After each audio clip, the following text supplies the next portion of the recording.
In this video, we'll be demonstrating the experiment, which is Experiment 1, Part 1, obtaining a biphasic compound action potential. Now, each of the experiments has a methods section, which describes how to carry them out. If we scroll down, we can see the methods for this experiment. Now, the first instruction says to set the stimulus voltage to 1 volt in the stimulator panel. Now, if we scroll down a little bit further, you can see the stimulator panel here, and you set the stimulus voltage by sliding this dial up and down. I find that a little bit fiddly sometimes though, and so usually I just highlight the number in the box and then use the keypad in order to type in the value that I'm after. Next, have a look above the stimulator panel. This is the lab chart window, and this is where our response is going to appear. So now we're all ready to go. Our stimulus has been dialed up, so now all we need to do is press start, and the stimulus will be delivered to the nerve, and the response will appear on the screen. Now let me just point out a couple of features of this response so that we know what we're looking at, and then these of course will be the same for each of the experiments that we perform. Now if you have a look down here, the horizontal axis is displaying time, and that's currently being shown in seconds. The vertical axis is the response, and that's being shown in millivolts at the moment, and you can see the units up here. This lower channel now shows when the stimulus was applied to the nerve, and so you can see this little blip here, and that's the point in which the stimulus was actually applied. If we go up onto this upper channel now, the red channel, this is the actual response from the nerve. So this is the voltage being measured by the actual recording electrodes which are touching the nerve. Now you can see two deflections on this upper channel, this red channel. The first is this smaller one, which you'll notice is immediately above the point at which the stimulus occurs.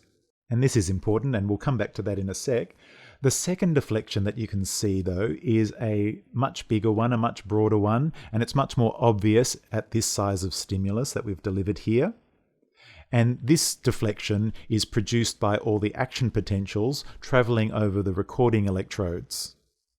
So in other words, this second deflection is the actual compound action potential which we're trying to see in these activities. The first deflection then, which occurs when the stimulus occurs, is what's called a stimulus artifact. Because the nerve is surrounded by a saline solution, it conducts electricity very well. And so as soon as you apply an electrical stimulus at the stimulating electrodes, that stimulus is conducted almost instantaneously down to the recording electrodes through the saline solution.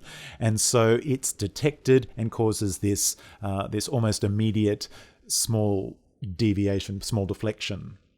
That deflection has got nothing to do with the action potentials or the axons. You would see it even if you had a wet piece of string sitting over the electrodes. And so that's why we call that the stimulus artifact. It's not the actual response of the nerve. And so to see where your actual response is, which is due to the action potentials traveling down the axons, you need to look to the right to some time after the actual application of the stimulus. And so that's what we see here in that second deflection.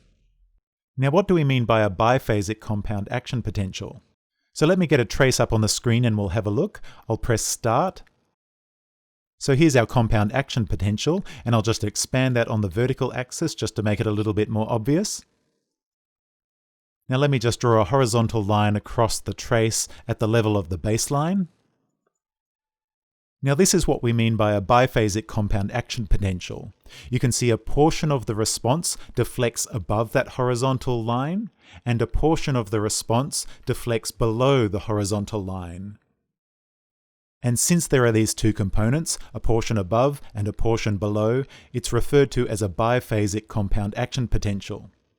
In the next activity, we'll be converting this biphasic compound action potential into a monophasic compound action potential.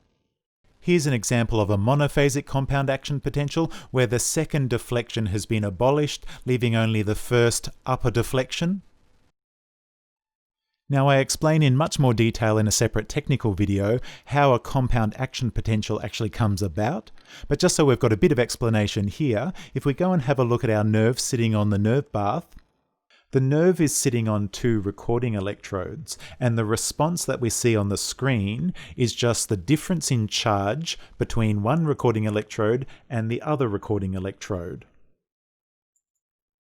Now, depending on your tissue and your setup, including things like how far apart your electrodes are, how many action potentials were fired, how thick the nerve is, whether there's any connective tissue there, and so on, you're going to get different responses from the nerve sitting on these recording electrodes. So sometimes you'll get really big, really obvious biphasic compound action potentials. But sometimes, like this one, you do get a second phase, and you can see that there is a deflection in the downwards direction. But sometimes, like this one here, for example, you don't get much of a response at all.